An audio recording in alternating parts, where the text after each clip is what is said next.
Morning, Dan. Morning, Chris. Morning. How are you doing this morning? Yeah, good. Been for an early run, got a house ready to go live, and now we're having a chat on here. It's been a good start. So we're going to talk stamp duty because, again, the media have kind of thrown us a curveball this morning as we were expecting, a 6-week extension next week in the budget was the hope. It would now appear that we might have something more positive than that to share. So at the moment, it's rumours, isn't it, really? But what are the rumours at the moment, Dan? What are we hearing? The rumours we've woken up to this morning, it's in the Times paper. We've also had a message through from a link we get from a state agency today, is that it's going to be extended by a further 3 months to the end of June. What we're unsure of, if that's going to be true, but it seems like it is. But actually, what we're unsure of is what that means for people, what stage of the process, and how that sort of finishes by the end of June. That's the key, isn't it? We don't quite know the criteria behind it, or if it is just a rumor at this stage. But what we saw with the 6-week extension is one person had it leaked, or one media channel had it leaked, and then it ran across the board. So it'd be quite interesting to see what happens throughout the day and tomorrow. Chris, I think probably this is down to the fact that there is a huge amount of pressure at the moment for Rishi Sunak to sort of act on the pressure from the buyers that are threatening to withdraw. And I know there's a lot of lenders that have run various petitions and surveys to say X amount of our current pipeline of sales will pull out somewhere in the chain.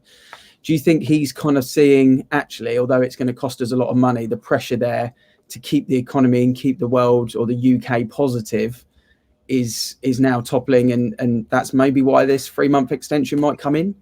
Yeah, I think it's exactly that. I think there's been so much demand for it to be looked at, obviously from the property industry, buyers and sellers alike, and the fact that we collectively as an industry and the public as well, pushed a debate onto Parliament, which they had to look, which they did look at after changing their minds on that. But that's the only thing it has been. It's the market has been moving so well, since the original stamp duty holiday was announced, and after the first lockdown ended, we saw the rush, as it were. We have got people sitting on the fence at the moment. There's no doubt about it as to what they might or might not do, whether they'll buy, whether people will look to sell because of it. So if we are going to see something to the tune of 3 months, which will be brilliant, it's twice what we were predicting this time last week, then it's only a positive. Yes, the criteria to that is going to be quite fundamental as well. Is it going to be a case of, right, you've got to have had your mortgage in place prior to the end of March? Well, that's essentially easy enough as well. So from my perspective, advice I'll be giving with the information we've got at the moment is, well, look, if you're on the fence with it, go for it. Get your mortgage sorted out. Get everything you can in place, as much as you can, prior to the end of March. And then you're going to be in the best position possible once we know what we're actually going to be able to do. So I think I had a good example yesterday, actually, on why the stamp duty is something that I know we spoke about a reform, but just an example of why this is important. I've got 2 offers on a property, and one of the clients wants to buy the property. Lovely family. It's a 4-bed detached house. It's the perfect dream house for them in reality. But there's a few bits and bobs they want to do. Now, they can't increase their offer to an acceptable level because they're accounting for stamp duty. If the stamp duty holiday is extended, then they could come and increase their offer. So on the counter to it it's what people then can afford to pay for properties that they then want to do something with. Because I think 15k, it's not just 15k on an asking price, it's 15k into a deposit, which might mean an extra £60,000, that they could afford to buy at. So it's the knock-on effect it has. Dan, I mean, I think a lot of people look at it and they think, well, why? Why is this happening? The property market's good. But from a bigger picture, the actual impact the property market has on the economy that we've kind of spoken about before, it's quite vast when you actually look at the knock-on process from the day of exchange to someone going to a shop and buying 10 cardboard boxes, all the way to 6 months down the line where they're getting new sofas and TVs. That's probably what the government are thinking is the actual knock-on effect, do you think? Yeah, absolutely. It's not as simple as the only people that benefit are directly the seller, the buyer, and maybe the estate agent. It's much, much, much bigger than that, which I find really interesting. There's so many industries that it affects. in a positive way. You know, like you say, people buying furniture is one thing, people doing work to a property and getting tradesmen in to do things inside the home, everything around it, removals or something as simple as that, keeping people like that busy. It's just so many jobs that it affects. But actually, I think by having it just end as sharply as it has, and they couldn't have predicted it at the start, could they? As busy as it's been, they couldn't have done that. But they've probably seen, well, if it just stops now, and they need to keep things moving, it's going to cause more issue. So I think it's really interesting and hopefully thankful that they're going to extend it. I think it'll make a big difference to so many people. What do we think? Do we think this is a test the water exercise, a little leak to see what's going on? There was a little leak on the 6-week one, a week or so before. Now there's a little leak here. Do you think they're just seeing what the response is around all of these? Do we? Because really, we don't know, do we? What is going to come into play? But what would be your gut feeling on it, Chris? Do you think we're going to see an extension at all? Do you think we'll see 6 weeks, 3 months, something different? What's your thoughts? Yeah, I mean, I think to be fair, the information that's come out so far is unsubstantiated to a degree. I appreciate it's the Times that leaked it this morning, but I do think we're going to see something. Yes, to the tune of 3 months. Be great. There were people speculating it might be 6 months in September, but realistically, anything is going to help. What do I think it's going to be? Yeah, I mean, I'm on the fence a little bit. I think it's going to be between 6 and 12 weeks. There you go. Is my prediction, but I do think they'll do something. I think to a certain degree they've got to. I mean, the whole economy doesn't revolve simply around the property industry. It's a big part of it as well. So, not forgetting other industries which are struggling in certain instances. But it's going to help. And as Dan quite rightly says, the knock-on effect it has for so many more other sectors and trades, etc., is fantastic. So yeah, they're going to. I do think they're going to do something. I'll stick my neck on the line for that. And I think it's going to be between 6 and 12 weeks. The criteria of it, though, I think is clearly going to be key. So I'll come on to this point in a second, because all I saw when I pressed show was bad solicitors, and I thought, right, that's right up my street. Let's have a conversation. But I'll come to that in a second. But looking at my logical cap rather than my estate agent cap, when we look at 6 weeks, it's probably enough for people to just get it over the line, get the delays over the line. It makes sense. Looking at 3 months is almost a bit of a tease, because it's about enough that you could put your property live and get it through in a normal transaction. And as we look at this point here that says bad solicitors, 3 months, I actually think, is going to cause a bit of an issue, because people, if they're struggling to get the transaction through today, for example, in time for that deadline, 3 months is more than enough time. There's no problems there. We're talking 4 months from today. So if you can't get that transaction through, it's never meant to be. 6 weeks means you could just get that over the line. Everyone's happy, but no one's putting their property on the market to try and achieve it. 3 months, that's a bit of a tease. So my gut feeling, not my gut feeling, but my logical cap is that will throw a bit of turmoil out there, because there will be estate agents that will go into living rooms and say, 3 months, we'll get you sold and get you through in 3 months. And we're going to have this problem again with 3 months. So I actually think 3 months is a bad extension. 6 weeks is logical, or just do it for the rest of the year, or do the petition of 6 months is kind of my take on it. But hey, we can talk about that in a second. So let's just have a look at this, Dan. I'll come to you. Buyers and sellers choosing bad solicitors. Is the extension enough time to see an exchange of contracts for a new sale agreed and them to capitalise on the stamp duty? Which is kind of a little bit of a point of what I said. Is 6 weeks enough? Is 3 months enough time to get all of them through? Or is 3 months a tease? So what's your thoughts?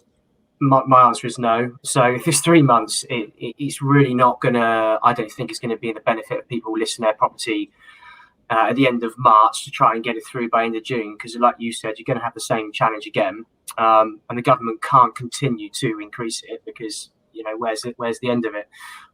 One of the things I was reading this morning was that they think with the length it's extended, if there's not a criteria in place for how people benefit from it, solicitors, a lot of estate agents, a lot of people, the council getting searches and things like that, they're all under a lot of pressure at the moment, and that's why it's taking longer. And by then another influx of people doing the same thing. It's just maybe going to become slower. I think if they do extend it by the 3 months, I think there will be something in place to say you've already got to be purchasing and moving forward by the end of March to benefit from that. I don't think it'll be for fresh sales. I can't see that happening.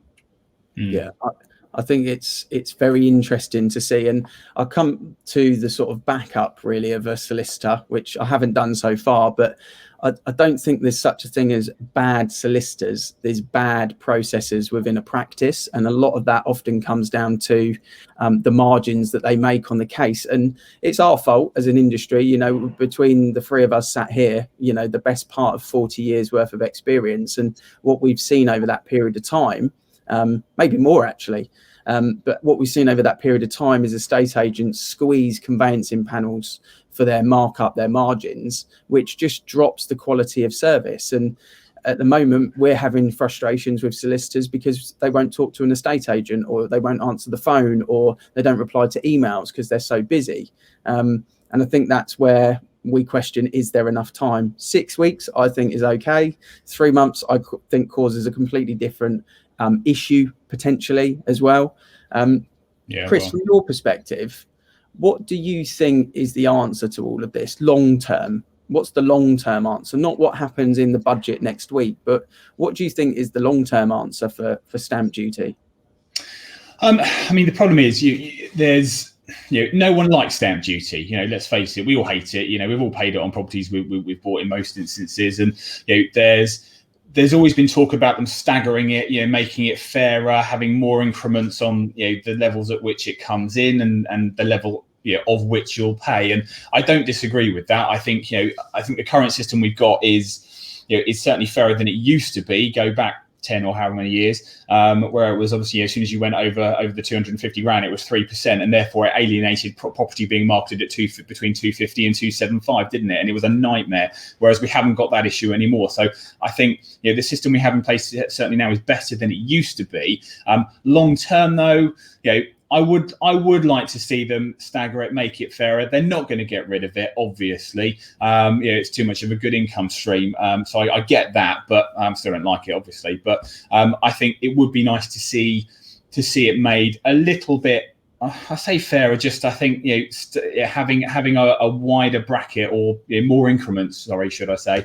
I think that would make it fairer. And I think, yeah, I'm not sort of aiming to penalise the top end of the market, because obviously, you know, they'll have to pay a excruciatingly large sum of money as it is at the moment. But I think a lot of people look at the top end and say, oh, well, you know, the top end of the market should have to bear the brunt of it. Well, you know, that's not necessarily fair. You know, I just think it could be made fairer, basically, and that's what I would like to see. And, you know, hopefully at some point that's what we might see.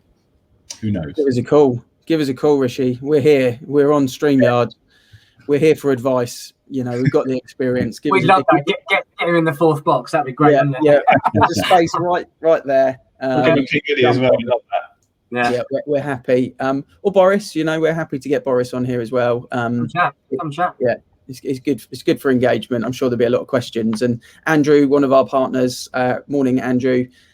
Would you agree 3 months could potentially allow solicitors to ease up now and cause a bigger bottleneck in June? You can sense the tone with estate agents at the moment with solicitors. I mean, maybe there'll be some out there, won't there, that will see a sign of relief. I think my worry at the moment is for the new cases that have been agreed in the last couple of weeks. What's very evident is that solicitors are putting their primary focus into saving people money and hitting that threshold.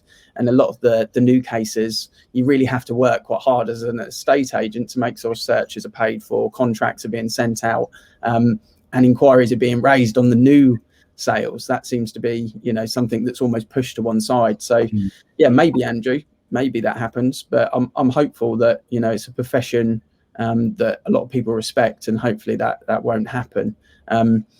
So what do we think, Dan, from your point of view? Do you see 6 weeks, 3 months, 6 months, rest of the year, nothing? What kind of do you think? What do you want to happen? What do you think's logically likely to happen? What do I want to happen? Well, I think 6 months would be amazing if that was to happen, because that would then, I think that would continue the housing market and allow more properties to come on and move. Don't think that will happen.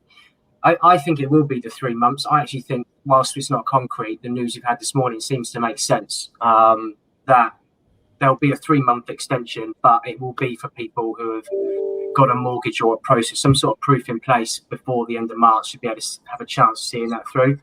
I think if it's managed that way, it's more of a tapered effect. So it just gives people the opportunity to still see the saving. And I think from our point of view, certainly the people that we speak to and control, it's just about being completely honest and black and white about it, and still suggesting to people that maybe stamp duty for coming onto the market in the next 4 weeks isn't going to be something you bank on saving. If you do, it's something that's lucky. And I think that's as much as we manage our bubble of the market as anything else. Llewellyn is on it. Would help if they didn't copy and paste 40 pointless inquiries. So yeah, brilliant. Love that. Light bit of entertainment, but I sense your frustration. I think it's Llewellyn, how you pronounce that name, and I understand. Yayan, bit like Ian, but Yayan. I like it. Yeah, completely understand your point there. And people are copy and pasting or raising inquiries, but a lot of the time it's because solicitors are not very good with their transactional language. They end up kind of not answering the point, and it becomes a little bit of a battle of power and egos. And we see that very often. And one of my kind of ways to handle that as a bespoke agent is I CC in both solicitors with myself, not the client, because I don't think that's fair to kind of share that level of information, but I CC in the solicitors and I try and translate and mediate and offer my support and help and guidance. I think what solicitors struggle with is when an estate agent calls up and says, can I have an update? And it's kind of like, kill me now. What is an update in a transaction 8 weeks in? It could be anything. So yeah, I think that's where those frustrations come in, Yayan. But yeah, from our perspective, it's reported that it's £1 billion to the Treasury, this potential 3-month extension. So there's a lot of money for the government to think about. So at the moment, what we've seen, I guess, with COVID-19 is they are trying to do right by their reputation. Not everyone agrees with what they're doing, but by their reputation, they're trying to be the government that got us through and almost kind of heroed by the end of it. So my gut is that we're not going to see the end of the stamp duty on the 31st of March. The question is, what are they going to do? Are they going to follow suit? Is this all a tease? Because the petition is now up to, I think, 150,000 signatures for a 6-month extension. 6 months, it could be argued that that's kicking the can down the road and it's just another problem. But 6 months could bring a whole new spin to people to get moving again. 6 weeks, gives a little bit of time to work with, and 3 months I personally think is crazy because it's just going to cause all sorts of problems. Save a lot of people money, but we're going to have, in 3 months after, we're going to have a load of issues as well. I was going to say, I suppose if they've learned from this time's extension, they've done it for another 6 months, but laid some sort of guidelines out for how it's going to end rather than a cliff edge. They might have learned something from that. There might be some more detail on it when they do it. That would make sense. So I don't know how they can track it, Chris. I don't know what you think. I know we read the same article, Dan, and there were suggestions about, if mortgage application is in or if searches are requested. Can they really track that? I mean, we're then reliant on solicitors effectively being the authority to say, yeah, this one's in and this one's out. But that's extra workload. They clearly don't have the time for that. How are they actually logically going to track something like that?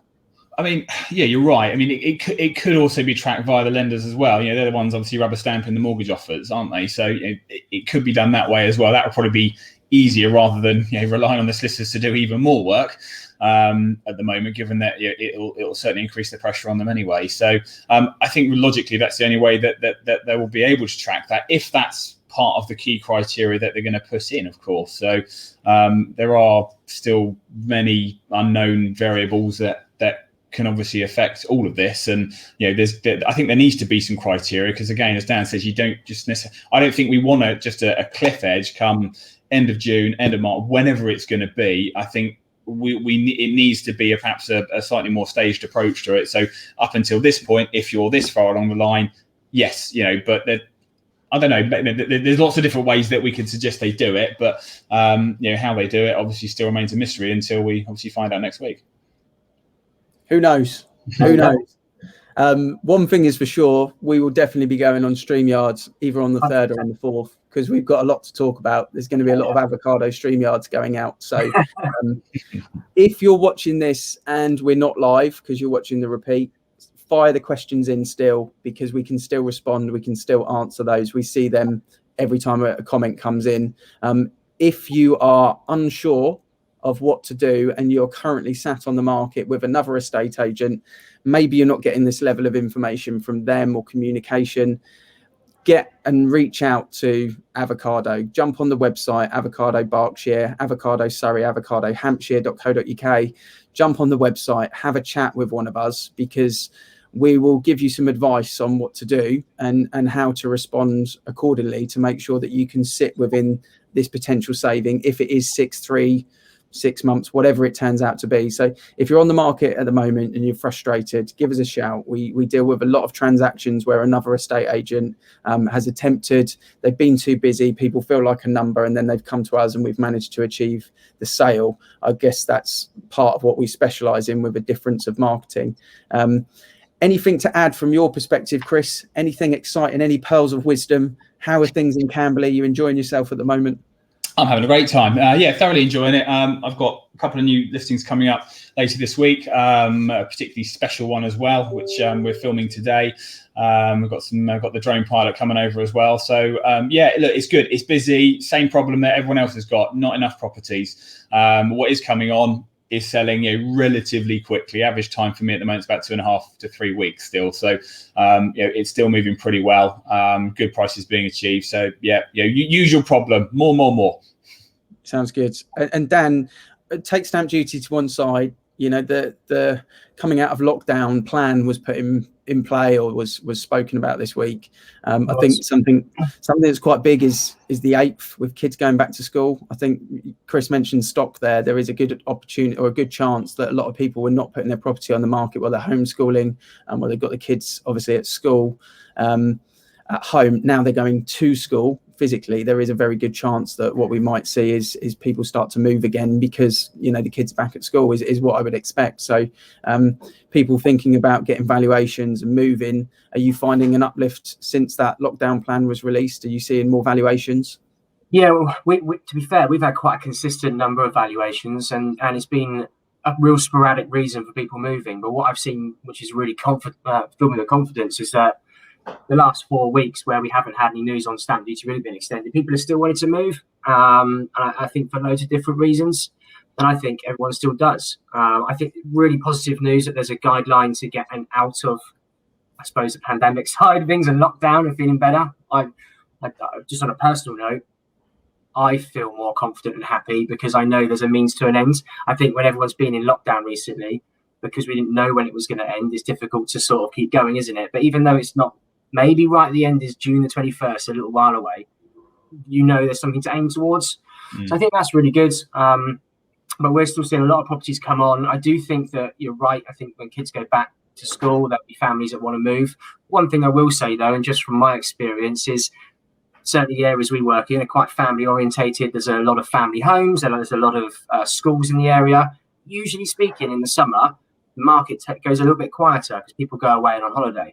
The question is, now after June, are people going to want to try and have a bit of a break and go away? I don't know. Is there going to be a quiet patch in the market because people are like, you know what, I don't want to move and think about that. So could the next 3 months be really busy because of that? I think people go in, we know it's opening up in June. Let's go away in August and July and not think about anything else if they can, or even if it's in the UK.